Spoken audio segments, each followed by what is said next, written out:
Filipi 3 ayat 1-16. Akhirnya saudara-saudaraku, bersukacitalah dalam Tuhan. Menuliskan hal ini lagi kepadamu tidaklah berat bagiku dan memberi kepastian kepadamu. Hati-hatilah terhadap anjing-anjing, hati-hatilah terhadap pekerja-pekerja yang jahat, hati-hatilah terhadap penyunat-penyunat yang palsu. Karena kitalah orang-orang bersunat yang beribadah oleh Roh Allah dan bermegah dalam Kristus Yesus dan tidak menaruh percaya pada hal-hal lahiriah. Sekalipun aku juga ada alasan untuk menaruh percaya pada hal-hal lahiriah, jika ada orang lain menyangka dapat menaruh percaya pada hal-hal lahiriah, aku lebih lagi. Disunat pada hari ke-8 dari bangsa Israel, dari suku Benyamin, orang Ibrani, asli tentang pendirian terhadap hukum Taurat, dan aku orang Farisi. Tentang kegiatan aku penganiaya jemaat, tentang kebenaran dalam mentaati hukum Taurat, aku tidak bercacat. Tetapi apa yang dahulu merupakan keuntungan bagiku, sekarang kuanggap rugi karena Yesus. Malahan segala sesuatu kuanggap rugi karena pengenalan akan Kristus Yesus Tuhanku lebih mulia daripada semuanya. Oleh karena dialah aku telah melepaskan semuanya itu dan menganggapnya sampah supaya aku memperoleh Kristus. Dan berada dalam dia bukan dengan kebenaranku sendiri, karena mentaati hukum Taurat, melainkan dengan kebenaran karena kepercayaan kepada Kristus, yaitu kebenaran yang Allah anugerahkan berdasarkan kepercayaan. Yang ku kehendaki ialah mengenal dia dan kuasa kebangkitannya dan persekutuan dalam penderitaannya, di mana aku menjadi serupa dengan dia dalam kematiannya, supaya aku akhirnya beroleh kebangkitan dari antara orang mati. Bukan seolah-olah aku telah memperoleh hal ini atau telah sempurna, melainkan aku mengejarnya, kalau aku dapat juga menangkapnya, karena aku pun telah ditangkap oleh Kristus Yesus. Saudara-saudara, aku sendiri tidak menganggap bahwa aku telah menangkapnya, tetapi ini yang kulakukan, aku melupakan apa yang telah di belakangku, dan mengarahkan diri kepada apa yang di hadapanku. Dan berlari-lari kepada tujuan untuk meroleh hadiah, yaitu panggilan surgawi dari Allah dalam Kristus Yesus. Karena itu marilah kita yang sempurna berpikir demikian, dan jikalau lain pikiranmu tentang salah satu hal itu akan dinyatakan Allah juga kepadamu. Tetapi baiklah tingkat pengertian yang telah kita capai, kita lanjutkan menurut jalan yang telah kita tempuh.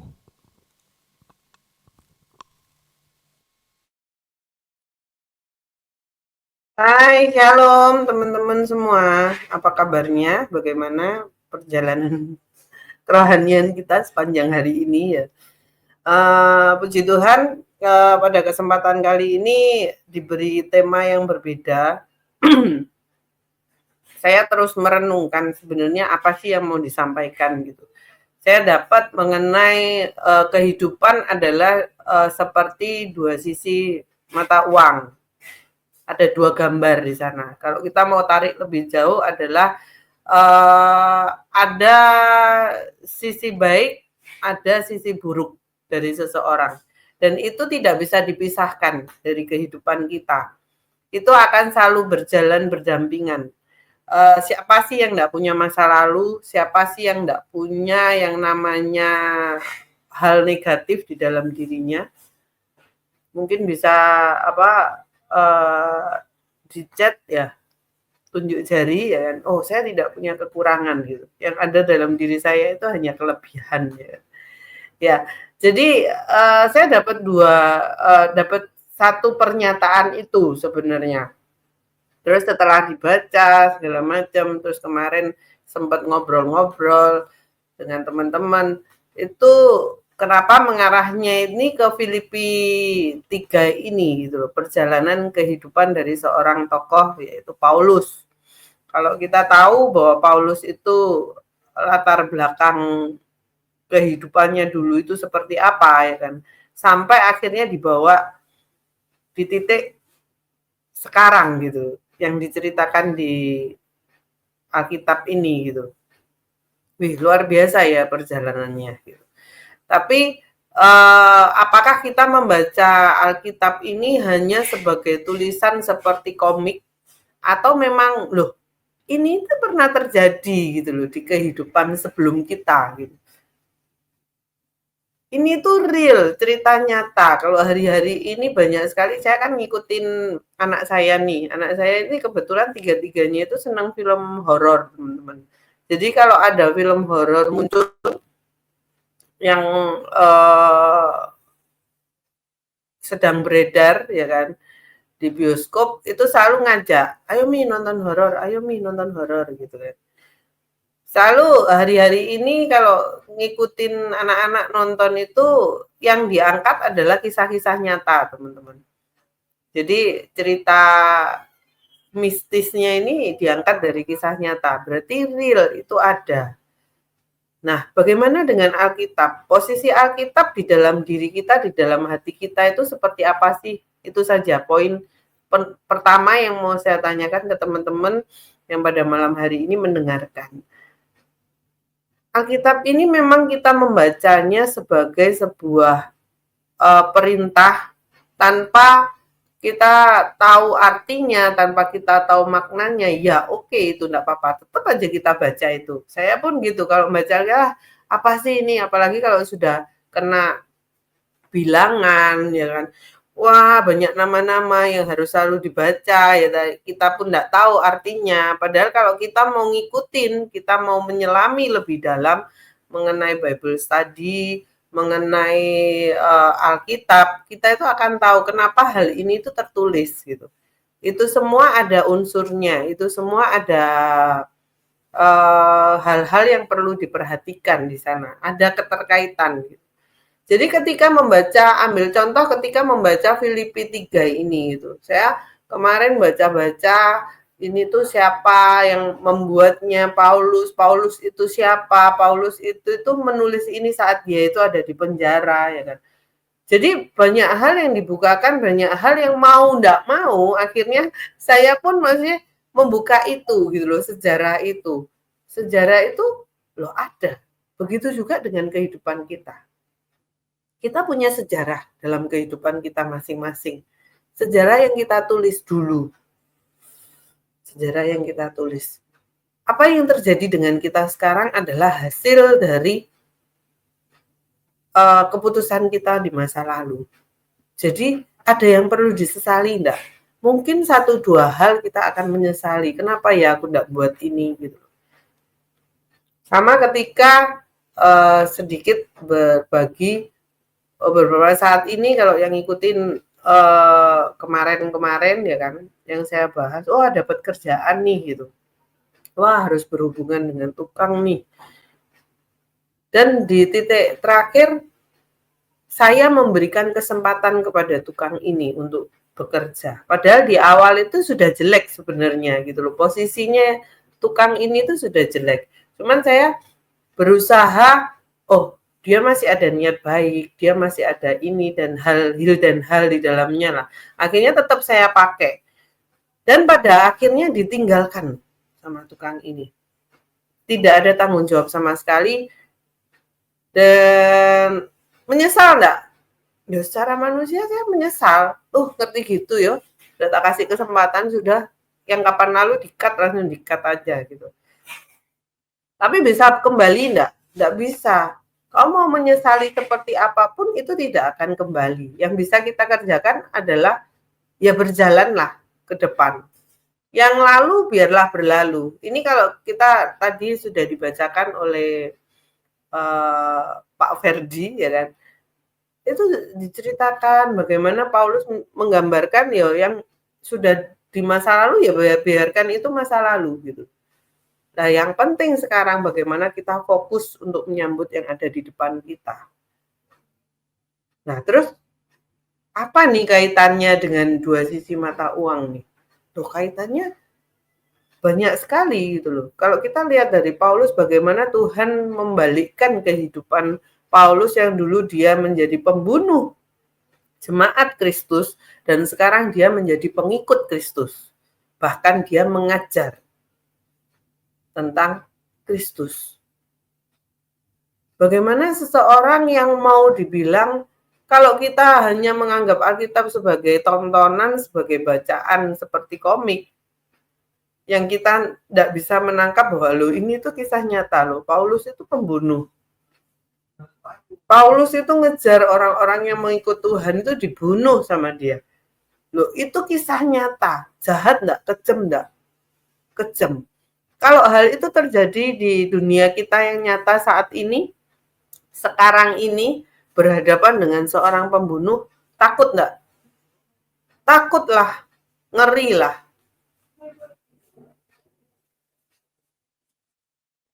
Nah, kalau kita membaca hanya sekedar membaca, kita tidak akan merasakan sesuatu yang menegangkan di dalam kisah Alkitab ini gitu loh. Jadi ketika membaca ini, wih, luar biasa ya, Tuhan itu membalikkan seseorang. Nah, bagaimana dengan kehidupan kita? Seburuk apa sih kita dulu? Wah, saya itu tidak pantas, saya itu tidak layak. Ya, sudah seharusnya sesuatu yang tidak pantas, tidak layak itu berbicara saat ini, menyatakan, oh ternyata Tuhanku sanggup untuk mengubah kehidupan saya menjadi seseorang yang layak, seseorang yang pantas. Untuk apa? Ya untuk berbicara saat ini. Untuk apa? Untuk bersaksi saat ini. Sama seperti ketika dikatakan, ini enggak tahu apakah di studio sedang mati lampu atau sedang ada trouble. Ya, bisa bantu untuk menampilkan di ayat pertama. Kalau di perikop mengenai Filipi 3 ayat 1 sampai 16 ini adalah judul perikopnya adalah kebenaran yang sejati. Jadi si Paulus ini akan berbicara mengenai kebenaran saat ini. Dan dikatakan di ayat pertama, saya bacakan aja ya. Akhirnya saudara-saudaraku bersukacitalah dalam Tuhan. Menuliskan hal ini lagi kepadamu tidaklah berat bagiku dan memberi kepastian kepadamu. Kenapa dikatakan bahwa menuliskan hal ini lagi kepadamu? Berarti bukan sekali Paulus itu menyatakan kebenaran ini.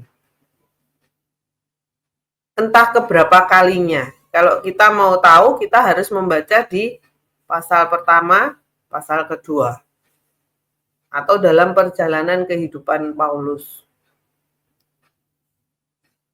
Menuliskan hal ini lagi kepadamu tidaklah berat bagiku dan memberi kepastian kepadamu. Teman-teman, kebenaran itu adalah sesuatu yang pasti. Kesalahan pun sesuatu yang pasti. Kalau kita mengikut Tuhan, tidak ada zona abu-abu di dalamnya. Kalau kamu salah, salah. Kalau kamu benar, benar. Ketika kamu berjalan maju, berarti kamu mengalami kemajuan. Ketika kamu berjalan mundur, kamu mengalami kemunduran. Dan ketika kamu ada di posisi stuck, berarti kamu mengalami kemunduran. Jadi, segala sesuatu yang terjadi dalam kehidupan kita itu adalah sebuah kepastian, teman-teman. Apa yang kita tabur, itu yang akan kita tuai. Loh, itu sebuah kepastian. Apabila kita mengikut Tuhan dengan benar-benar, dikatakan di Ulangan ya, pada hari ini kuperhadapkan padamu berkat dan kutuk.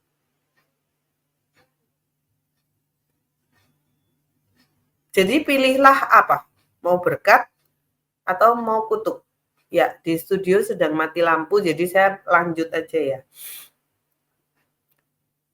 Jadi di poin seperti itu adalah sebuah kepastian. Begitu juga Paulus menyatakan, menuliskan hal ini lagi kepadamu tidaklah berat bagiku dan memberi kepastian kepadamu. Jadi jangan pernah main-main dengan yang namanya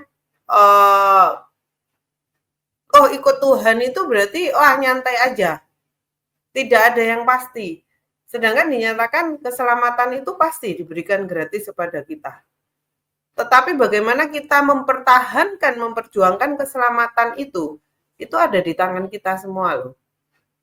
Kita harus mengerjakan itu. Begitu juga dengan kita. Kalau kita mau mengalami kemajuan dalam kehidupan kerohanian, kehidupan pekerjaan kita, ya kita harus berlari maju. Kita harus bekerja. Sebentar ya teman-teman.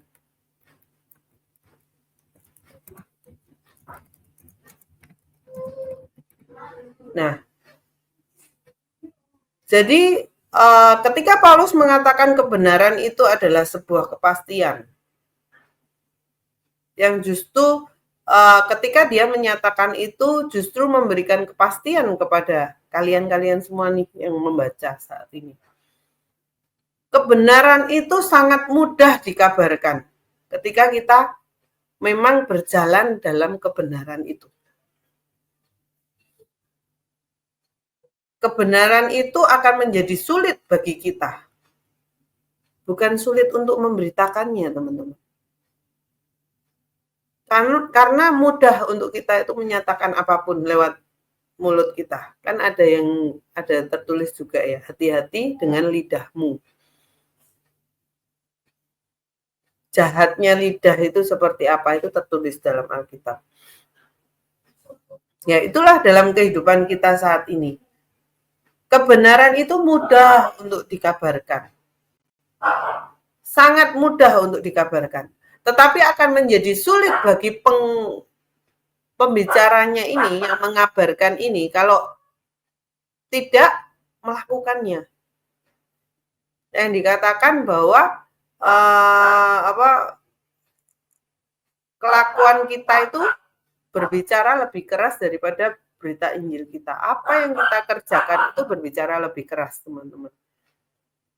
Nah, Paulus ini memberi sebuah kepastian bahwa dia dikatakan tidaklah berat bagiku untuk memberitakan hal ini, menuliskan hal ini lagi kepadamu.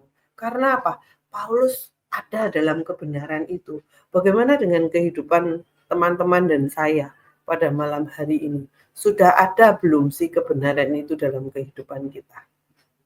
Kalau kebenaran itu ada dalam kehidupan kita, maka apapun yang kita kerjakan, apapun yang kita suarakan, itu adalah suara kebenaran.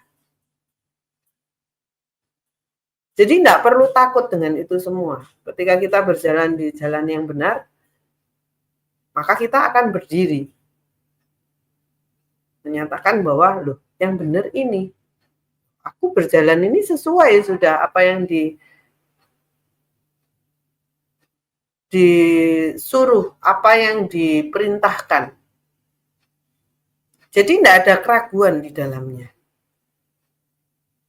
Akan berbeda sekali dengan orang-orang yang menyuarakan kebenaran tapi tidak mengerjakan kebenaran itu. Itu menjadi sebuah kesulitan yang akan menghampiri kita sendiri. Karena ketika kita dipampang oleh Tuhan secara nyata untuk membicarakan kebenaran, untuk bersaksi, ya bersaksilah dengan benar, berbicaralah dengan benar, tanpa mengada-ngada.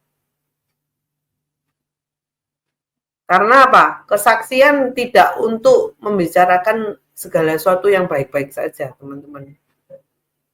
Sesuatu yang buruk pun dapat kita saksikan.